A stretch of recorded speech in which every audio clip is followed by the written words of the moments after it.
जय हिंद साथियों, स्वागत है आप सबका आपकी अपनी YouTube channel study smart IQ में। और मैं हूं आपका दोस्त शेख सलीम। और आज मैं फिर आपके लिए लेकर आ चुका हूं SSC GD 2025 एग्जाम के लिए GK GS की क्लास।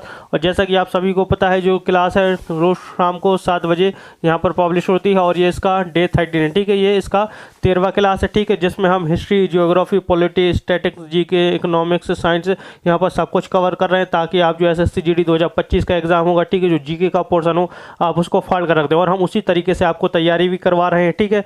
तो अगर वीडियो पसंद आती है तो ज़्यादा से ज़्यादा लाइक करें, शेयर करें, सब्सक्राइब करना ना भूलें हमारे चैनल को। एंड जो आपके दोस्त हैं या रिलेटिव्स हैं जो SSC GD 2025 की एग्ज़ाम की तैयारी कर रहे हैं, तो आप उनको भी शेयर कर सकते हैं। तो चलिए पहला क्वेश्चन लेते हैं। तो पहला क्वेश्चन है, विश्व धरोहर स्थल महान सांची का स्तूप डैश द्वारा निर्मित किया गया था, ठीक है। तो सांची स्तूप ये कहाँ पर स्थित, जो सांची का स्तूप है तो ये रायसेन में स्थित है, ठीक है। रायसेन भोपाल के पास पड़ता है, ये रायसेन भोपाल मध्य प्रदेश। और ये एक टीले के ऊपर ये स्थित है, ठीक है। तो अब ये पूछा गया कि इसको बनवाया किसने था, तो इसको जो निर्मित किया गया था तो ये करवाया था अशोक ने, ठीक है। अशोक ने निर्मित करवाया था। अशोक कौन है, तो ये मौर्य वंश का तीसरा शासक था, ठीक है। मौर्य वंश का तीसरा शासक था ये। और जो अशोक था जो चंद्रगुप्त मौर्य का पोता था, ठीक है। चंद्रगुप्त मौर्य का पोता और बिंदुसार का बेटा था, ठीक है। बिंदुसार का बेटा था ये। फिर हम बात करते हैं अब किसकी, चंद्रगुप्त समुद्रगुप्त की, ठीक है। तो जो समुद्रगुप्त है तो ये समुद्रगुप्त कौन है, तो ये गुप्त वंश का शासक, ठीक है। गुप्त वंश का शासक है ये। और जो समुद्रगुप्त है इसको किस नाम से जाना जाता है, समुद्रगुप्त को भारत का नेपोलियन कहते हैं, ठीक है। भारत का नेपोलियन यानी नेपोलियन ऑफ इंडिया इसको कहा जाता है। भारत का नेपोलियन कहते हैं किसको, समुद्रगुप्त। फिर चंद्रगुप्त, तो चंद्रगुप्त मौर्य, तो चंद्रगुप्त मौर्य जो है ये अशोक का दादा है, ठीक है। और अशोक इसका पुत्र है। तो चंद्रगुप्त मौर्य जिसने मौर्य साम्राज्य की स्थापना की, ठीक है। मौर्य साम्राज्य की स्थापना की, ठीक है। मौर्य साम्राज्य का संस्थापक है ये, का संस्थापक है ये, ठीक है। और जो है तो इसने किसको हराया था, तो इसने धनानंद जो कि नंद वंश का अंतिम शासक था, ठीक है। धनानंद को इसने हराया था किसकी मदद से, कौटिल्य विष्णुगुप्त की मदद से इसने धनानंद को हराया था। फिर हम बात करते हैं चालुक्य। तो चालुक्य का संस्थापक तो यह पुलकेशिन, ठीक है। पुलकेशिन प्रथम जो है तो ये चालुक्य वंश का संस्थापक, ठीक है। चलिए नेक्स्ट क्वेश्चन लेते हैं। नेक्स्ट क्वेश्चन क्या कहता है, तो नेक्स्ट क्वेश्चन है, भारत डैश को राष्ट्रीय उपभोक्ता दिवस के रूप में मनाता रहा है। तो भारत किस तारीख को राष्ट्रीय उपभोक्ता दिवस के रूप में मनाता रहा है, तो यह 24 दिसंबर, ठीक है। ऑप्शन ए, तो 24 दिसंबर को हमारे भारत में राष्ट्रीय उपभोक्ता दिवस मनाया जाता है। नेक्स्ट क्वेश्चन, नेक्स्ट है भारतीय संविधान का भाग 5, ठीक है। भाग 5 किससे संबंधित है, तो भाग 5 किससे संबंधित है, तो देखिए अगर हम बात करें चुनाव की, ठीक है, तो चुनाव जो है तो ये भाग 15 में है, ठीक है। भाग 15 में है। चुनाव पंचायत की बात करें तो पंचायत जो है तो ये भाग 9 में है, ठीक है। भाग 9 में है। और हम बात करें अगर संघ की, तो संघ जो है तो भाग 5 में, ठीक है। भाग 5 में है संघ। और अगर हम बात करें मौलिक कर्तव्य की, तो मौलिक कर्तव्य जो है तो ये भाग 4A में है, ठीक है। भाग 4A में है। और जो चुनाव है तो ये भाग 9 में, ठीक है। इसको आप इस तरीके से समझ सकते हैं, भाग 9, सॉरी माफ़ कीजिएगा, भाग 15 में, ठीक है। भाग 15 में यह है चुनाव, पंचायत भाग 9 में है, संघ का भाग 5 में, और मौलिक कर्तव्य भाग 4A में है। अगर हम बात करें संघ की, तो यहाँ पर जो अनुच्छेद है संघ से रिलेटेड, ठीक है, अनुच्छेद 52 से लेकर अनुच्छेद 151 तक संघ के जो भाग 5 है, ठीक है। इसमें ये अनुच्छेद भाग 5 की ये अनुच्छेद है, अनुच्छेद 52 से 151 तक। अब यहाँ पर बात करें तो जो संघ है, तो संघ में क्या क्या आता है, तो देखिए संघ में राष्ट्रपति आते हैं, राष्ट्रपति, उपराष्ट्रपति, प्रधानमंत्री, मंत्रिपरिषद, संसद यानी लोकसभा और राज्यसभा दोनों इसमें आती है, और न्यायपालिका, ठीक है, न्यायपालिका। तो अनुच्छेद 52 से लेकर अनुच्छेद 151 तक जो है तो ये राष्ट्रपति, उपराष्ट्रपति, प्रधानमंत्री, मंत्रिपरिषद, संसद, न्यायपालिका की इनकी जो कार्य हैं तो उनके कार्य और शक्तियों के बारे में वर्णन करता है, जो कि भाग 5 में, ठीक है। और भाग 5 में 52 से लेकर 151 तक जो है ये अनुच्छेद हैं। चलिए नेक्स्ट क्वेश्चन लेते हैं अब। नेक्स्ट क्वेश्चन है 1931 में आयोजित दूसरे गोलमेज सम्मेलन में निम्नलिखित में से किस स्वतंत्रता सेनानी ने कांग्रेस का प्रतिनिधित्व किया था। ठीक है, तो 1931 में हुआ था दूसरा गोलमेज सम्मेलन, जिसको हम क्या कहते हैं, राउंड टेबल कॉन्फ्रेंस कहते हैं। ठीक है, तो इसमें किस जो भारतीय स्वतंत्रता सेनानी था उसने कांग्रेस का प्रतिनिधित्व किया, तो कांग्रेस का प्रतिनिधित्व किया था ऑप्शन ए। ठीक है, महात्मा गांधी ने। महात्मा गांधी और जो महात्मा गांधी एंड कांग्रेस, इसने सिर्फ एक ही राउंड टेबल कॉन्फ्रेंस यानी गोलमेज सम्मेलन में भाग लिया था, और ये थी दूसरी गोलमेज सम्मेलन। अब ये पूछा जा सकता है कि कितनी गोलमेज सम्मेलन, तो गोलमेज सम्मेलन जो है तो 3 गोल सम्मेलन हुई। कितनी की? 3। पहली हुई 1930 में, ठीक है, फिर दूसरी हुई 1931 में और तीसरी हुई 1932 में। ठीक है, तो ये 3 गोलमेज सम्मेलन यानी राउंड टेबल कॉन्फ्रेंस हुए। देखिए, जो पहली दूसरी वाली थी तो इसमें कांग्रेस एंड महात्मा गांधी ने भाग लिया था। ठीक है, महात्मा गांधी ने इसमें भाग लिया। अब यहाँ पर बात करते हैं कि ये पूछा जाता है कि कौन से 2 ऐसे लोग हैं, व्यक्ति हैं, जिन्होंने 1930, 31 और 32 यानी तीनों राउंड टेबल कॉन्फ्रेंस, तीनों गोलमेज सम्मेलन में भाग लिया। तो ठीक है, अगर हम बात करें तीनों की, तो तीनों में किसने भाग लिया, तो ये 2 नाम आते हैं। एक आते हैं BR अम्बेडकर का, ठीक है, BR अम्बेडकर एंड तेज बहादुर सप्रू। ठीक है, तेज बहादुर सप्रू। तो भीमराव अंबेडकर और तेज बहादुर सप्रू जो है, तो ये ऐसे 2 व्यक्ति हैं जिन्होंने 1930, 31 और 32 यानी तीनों राउंड टेबल कॉन्फ्रेंस में भाग लिया था। फिर हम बात करते हैं मोहम्मद अली जिन्ना की। ठीक है, तो जो मोहम्मद अली जिन्ना है, तो उन्होंने 1930 एंड 1931 की जो राउंड टेबल कॉन्फ्रेंस हुई थी इसमें भाग लिया। फिर हम बात करते हैं गोपाल कृष्ण गोखले, ये महात्मा गांधी के राजनीतिक गुरु। ठीक है, के राजनीतिक गुरु यानी पॉलिटिकल गुरु थे, ये पॉलिटिकल टीचर थे। ठीक है, और इन्होंने 1905 में सर्वेंट्स ऑफ इंडिया सोसाइटी की स्थापना की थी। कहाँ पर? पुणे में की थी। ठीक है, चलिए नेक्स्ट क्वेश्चन लेते हैं, आगे बढ़ते हैं। नेक्स्ट क्वेश्चन है कौन सा श्वसन जीव अधिक ऊर्जा प्रदान करता है, तो कौन अधिक ऊर्जा प्रदान करता है, जो करता है वायवीय श्वसन। ठीक है, वायवीय श्वसन। नेक्स्ट क्वेश्चन, निम्नलिखित में से किसने हिंद स्वराज पुस्तक लिखी, तो हिंद स्वराज पुस्तक तो किसने लिखी, तो हिंद स्वराज पुस्तक जो है तो लिखी थी किसने, महात्मा गांधी ने। ऑप्शन ए इसका राइट आंसर हो जाएगा। इसके अलावा गांधी जी ने माय एक्सपेरिमेंट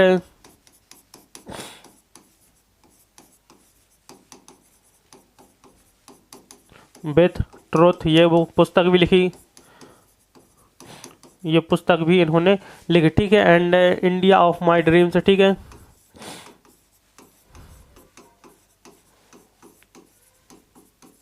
ये पुस्तक भी किसने लिखी है, ये लिखी है महात्मा गांधी ने। फिर अगर हम बात करें सुभाष चंद्र बोस की, तो इन्होंने लिखी है द इंडियन स्ट्रगल। ये किताब किसने लिखी, सुभाष चंद्र बोस, जिनको हम नेताजी कहते थे। सरोजिनी नायडू, तो उन्होंने कौन सी किताब लिखी, इन्होंने लिखी है द गोल्डन थ्रेशोल्ड। ठीक है, ये पुस्तक किसने लिखी, सरोजिनी नायडू ने। और जवाहरलाल नेहरू ने लिखी है द डिस्कवरी ऑफ इंडिया। ठीक है, द डिस्कवरी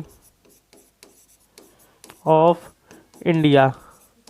तो ये हैं इनकी पुस्तकों के बारे में। चलिए आगे बढ़ते हैं, नेक्स्ट क्वेश्चन लेते हैं। नेक्स्ट क्वेश्चन, लोकसभा का सभापति कौन होता है, तो लोकसभा का जो सभापति होता है तो ये कौन होता है सभापति, तो ये होता है लोकसभा अध्यक्ष। ठीक है, तो लोकसभा का अध्यक्ष होता है सभापति।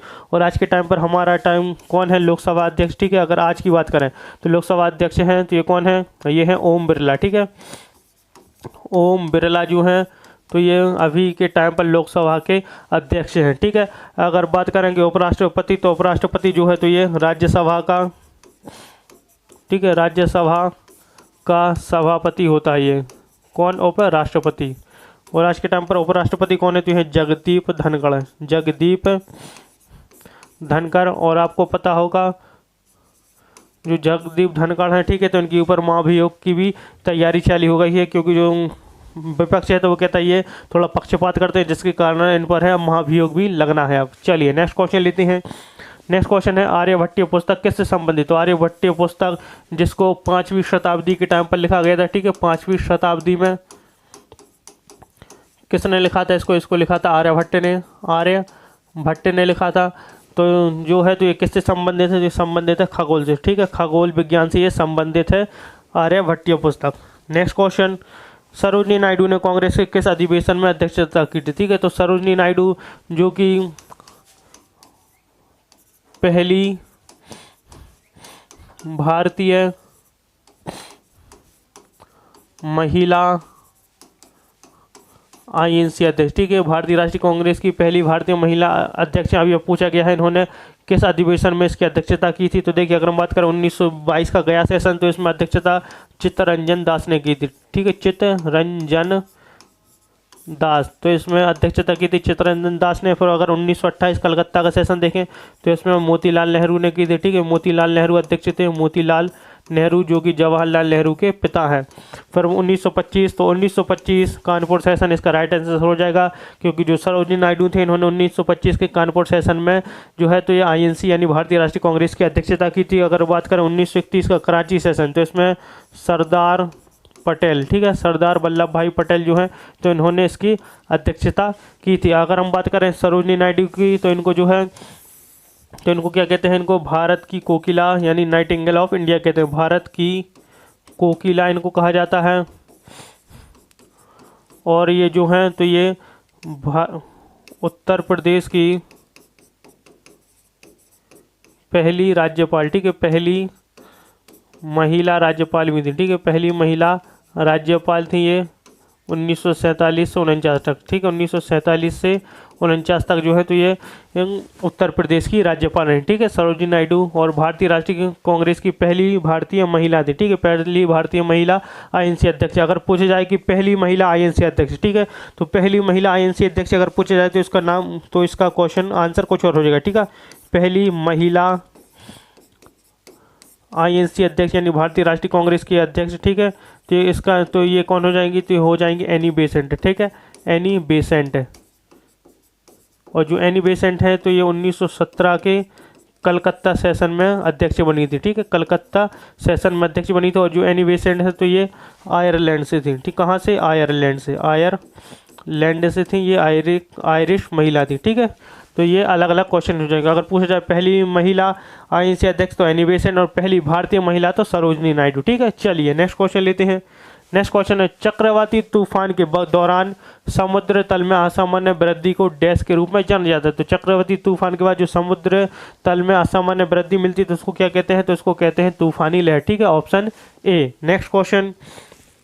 नेक्स्ट क्वेश्चन है, दक्षिण अमेरिका महाद्वीप पर डैश जनसंख्या की दृष्टि से सबसे बड़ा देश है, ठीक है। तो दक्षिण अमेरिका महाद्वीप में सबसे बड़ा देश जनसंख्या की दृष्टि से, तो इसका जो राइट आंसर हो जाएगा तो ये हो जाएगा ब्राज़ील, ठीक है। तो जो ब्राज़ील है दक्षिण अमेरिका का सबसे बड़ा जनसंख्या वाला देश है। इसके अलावा जो है तो क्षेत्रफल की दृष्टि से भी सबसे बड़ा देश है दक्षिण अमेरिका का, ठीक है, क्षेत्रफल की दृष्टि से भी, ठीक है, दृष्टि से भी जो है तो ये सबसे बड़ा देश है दक्षिण अमेरिका का। अगर पूछा जाए कि दुनिया में सबसे बड़ा सबसे बड़ा तो दुनिया में कौन से नंबर पर आता है, ठीक है, ब्राज़ील का। तो अगर बात करें तो क्षेत्रफल की दृष्टि से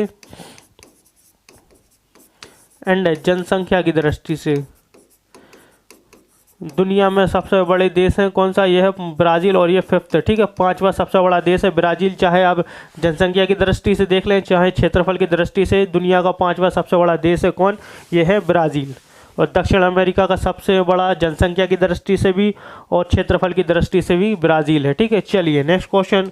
नेक्स्ट है, ब्रिटिश भारत के वायसराय के रूप में लॉर्ड बेवेल का उत्तराधिकारी कौन था? तो लॉर्ड बेवेल के बाद जो है तो ये वायसराय कौन बना? तो ये बने थे लॉर्ड माउंटबेटन, ठीक है, लॉर्ड माउंटबेटन जो कि 1947 में बने थे, ठीक है, 1947 में बने थे। और इसके बाद जो है लॉर्ड माउंटबेटन ये भारत के अंतिम वायसराय भी थे, ठीक है, अंतिम वायसराय। नेक्स्ट क्वेश्चन, कर्क रेखा भारत के कितने राज्यों से होकर गुजरती है? तो कर्क रेखा, ठीक है, जो कि भारत के कितने राज्यों से होकर गुजरती है? तो देखिए ये होकर गुजरती है 8 राज्यों से। कितने? 8 राज्यों से होकर ये गुजरती है। तो देखिए इसकी जो ट्रैक है तो ये है गमछा मित्र पर गमछा झार, ठीक है, मित्र पर गमछा झार, ठीक है। तो यह है ट्रैक इसके राज्यों को याद करने की। तो देखिए मित्र मी से मिजोरम हो गया, त्रा से त्रिपुरा हो गया, पा से पश्चिम बंगाल, रा से राजस्थान, गा से गुजरात, मा से मध्य प्रदेश, छा से छत्तीसगढ़ और झा से झारखंड। ठीक है, तो ये 8 राज्य हैं जिन पर से जो है कर्क रेखा ये होकर गुजरती है भारत में। अगर पूछा जाए कि कर्क रेखा कितने देशों से होकर निकलती है, तो जो कर्क रेखा है ये 17 देशों से होकर निकलती है। ठीक है, कितने 17 देशों से होकर निकलती है। और ये भी पूछा जाता है कि ऐसी कौन सी नदी है जो कर्क रेखा को 2 बार काटती है, तो जो माही नदी है। ठीक है, माही नदी, तो माही नदी जो है तो ये कर्क रेखा को 2 बार काटती है। ठीक है, माही नदी कर्क रेखा को 2 बार काटती है। ठीक है, 2 बार काटती है, ये भी आप याद रखेंगे। चलिए आगे बढ़ते हैं, नेक्स्ट क्वेश्चन लेते हैं। नेक्स्ट क्वेश्चन है, निम्नलिखित में से कौन विद्युत चुम्बकीय परिणाम के आधार पर कार्य करता है। तो विद्युत चुम्बकीय परिणाम के आधार पर कार्य करता है तो कौन करता है, तो देखिए यहाँ ऑप्शन देखेंगे तो यहाँ पर ऑप्शन सारे गलत है, क्योंकि मैं एक ऑप्शन लिखना भूल गया। इसका जो राइट आंसर है यह है जनरेटर। ठीक है, जनरेटर, तो जो जनरेटर है ये विद्युत चुम्बकीय परिणाम के आधार पर कार्य करता है। ठीक है, जनरेटर, ये है इसका right answer. Next question, Bharat में किसी राज्य का राज्यपाल नियुक्त करने की न्यूनतम आयु क्या है। तो अगर भारत में किसी को राज्यपाल बनना है तो उसकी न्यूनतम आयु कितनी होनी चाहिए, तो उसकी न्यूनतम आयु होनी चाहिए 35 वर्ष। ठीक है, 35 वर्ष। देखिए अब मैं बताता हूँ कि भारत में क्या बनने के लिए आपको उम्र क्या चाहिए। तो देखिए अगर आपको राष्ट्रपति, उपराष्ट्रपति, राज्यपाल एंड उपराज्यपाल अगर ये बनना है तो आपके लिए जो एज होनी चाहिए कितनी, ये होनी चाहिए 35 वर्ष। कितनी, 35 वर्ष एज होनी चाहिए। फिर अगर बात करें कि आपको राज्यसभा का सांसद, ठीक है, राज्यसभा सदस्य एंड विधान परिषद का सदस्य बनना है। ठीक है, विधान परिषद का सदस्य बनना है तो आपकी जो एज होनी चाहिए ये होनी चाहिए 30 वर्ष। कितनी, 30 वर्ष। अगर आपको लोकसभा सदस्य एंड विधानसभा, ठीक है, राज्य विधानसभा सदस्य बनना, विधानसभा का सदस्य बनना है तो आपकी जो एज होनी चाहिए तो कितनी होनी चाहिए, तो आपकी ये एज होनी चाहिए 25 वर्ष। कितनी, 25 वर्ष होनी चाहिए। अगर आपको पंचायत का सदस्य बनना, ठीक है, पंचायत, तो इसमें आपकी एज होनी चाहिए कितनी, ये होनी चाहिए 21 वर्ष। और अगर आपको वोट देना, ठीक है, वोट देना है तो वोट के लिए आपकी जो एज होनी चाहिए 18 वर्ष। कितनी, 18 वर्ष। तो ये है इसके बारे में कि अगर आपको राष्ट्रपति, उपराष्ट्रपति, राज्यपाल या उपराज्यपाल तो आपको 35 वर्ष की एज चाहिए।